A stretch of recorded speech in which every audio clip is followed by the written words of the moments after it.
Ya, selamat pagi anak-anak semua. Kembali lagi pada hari ini yaitu tentang kelas sejarah wajib kelas 11. Jadi materi kita minggu ini itu adalah perpanjangan atau kelanjutan dari minggu lalu.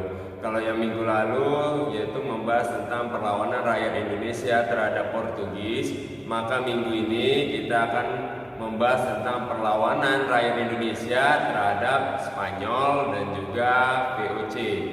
Jadi nanti di videonya nanti akan kalian lihat bagaimana strategi ataupun bentuk-bentuk perlawanan yang dilakukan oleh kerajaan-kerajaan di Indonesia terhadap bangsa Spanyol dan VOC. Untuk lebih jelasnya silakan cek video berikut. Perlawanan bangsa Indonesia terhadap penjajahan Spanyol dan VOC. Bangsa Spanyol tiba di Maluku pada tahun 1521 di bawah pimpinan Sebastian del Cano. Armada ini tiba di Sulawesi Utara dan mendirikan benteng di Manado.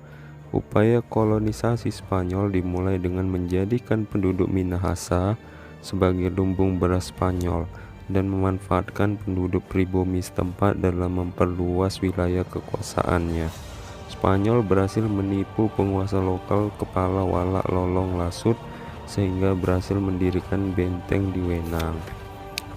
Perlawanan terhadap bangsa Spanyol di daerah Minahasa terjadi beberapa kali.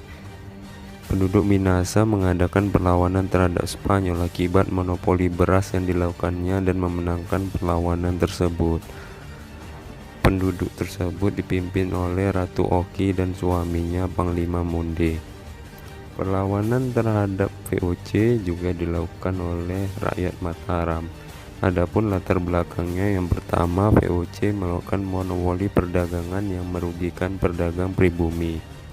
Yang kedua, VOC menolak mengakui kedaulatan Kesultanan Mataram di bawah Sultan Agung Hanyorokusumo.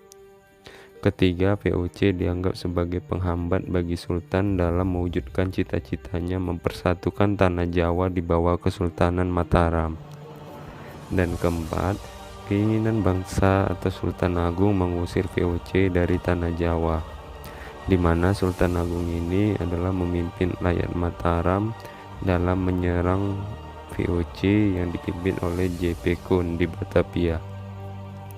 Adapun jarak tempuh yang terlalu jauh dan melelahkan dari Mataram ke Batavia membuat pasukan Mataram pun kelelahan, dan VOC juga menghancurkan lumbung logistik pasukan Mataram di daerah Kerawang dan Bekasi, sehingga prajurit dari Mataram kekurangan bahan makanan dan terpaksa kembali ke Mataram. Hal ini membuat Mataram kalah dengan VOC karena persenjataan juga menjadi penyebabnya. Perlawanan terhadap VOC juga dilakukan oleh rakyat Banten, di mana latar belakangnya yaitu persaingan dagang dengan VOC di Batavia yang menganggap Banten itu adalah ancaman bagi mereka. Yang kedua, ronrongan VOC terhadap politik Kesultanan Banten. Yang ketiga, tokoh yang dipimpin oleh Sultan Banten yaitu Sultan Ageng Tirtayasa. Dalam upayanya melawan VOC, Sultan Ageng Tirtayasa mencoba bekerja sama dengan pedagang-pedagang asing lainnya seperti pedagang Inggris. Jadi Sultan Agung menyerang kapal-kapal dagang VOC di perairan Banten dan wilayah perbatasan dengan Batavia. Perang yang berlangsung selama setahun itu berakhir dengan perjanjian damai. VOC melawan serangan Sultan Ageng dengan mendirikan benteng-benteng pertahanan di Batavia dan memblokade pelabuhan-pelabuhan dagang di Banten. Perlawanan terhadap VOC juga terjadi di wilayah Makassar. Jadi latar belakangnya yaitu kebijakan monopoli dagang VOC, terutama rempah-rempah yang merugikan rakyat Makassar. Tokoh yang memimpin perlawanan rakyat Makassar yaitu Sultan Hasanuddin. Beliau juga dikenal dengan julukan ayam jantan dari timur.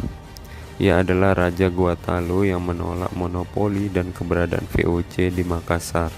Dalam menghadapi perlawanan rakyat Makassar, VOC menggunakan strategi divide et impera, di mana VOC memanfaatkan penguasa wilayah taklukan Makassar untuk membantu melawan Sultan Hasanuddin. Perlawanan rakyat Makassar terhadap VOC berakhir dengan ditandatanganinya Perjanjian Bogaya, di mana isinya itu Kesultanan Gorontalo mengakui monopoli perdagangan VOC. Kedua, pedagang asing selain Belanda dilarang berniaga di wilayah kekuasaan Gorontalo. Kesultanan Gorontalo harus membayar ganti rugi perang. VOC memperbolehkan mendirikan benteng pertahanan, dalam hal ini benteng Rotterdam.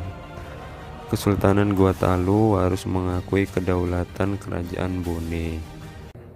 Oke, itu tadi adalah video materi tentang perlawanan rakyat Indonesia terhadap penjajahan. Jadi bisa saya simpulkan juga bahwa perlawanan dilakukan terhadap bangsa Spanyol itu dimulai ketika Sebastian Elcano mendarat di Minasa. Jadi ada perlawanan dari Ratu Oki terhadap penjajahan Spanyol. Adapun terhadap penjajahan VOC atau kongsi dagang VOC itu yang pertama dilakukan oleh Kerajaan Mataram di bawah Sultan Agung, dan juga terjadi pada masa Kerajaan Banten, yaitu ketika dipimpin oleh Sultan Ageng Tirtayasa.